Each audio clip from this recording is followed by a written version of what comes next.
পবিত্র ঈদ উপলক্ষে আমি আপনাদের সকলের মাধ্যমে আমাদের সরকারের পক্ষ থেকে দেশবাসীকে অভিনন্দন জানাই, শুভেচ্ছা জানাই এবং আমাদের সরকারের এই প্রায়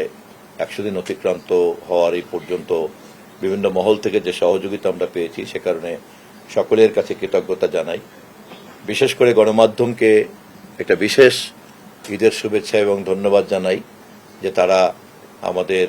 গত 100 দিনের কর্মকাণ্ডকে যেভাবে তুলে ধরেছেন, আমাদের মাননীয় প্রধানমন্ত্রীর যে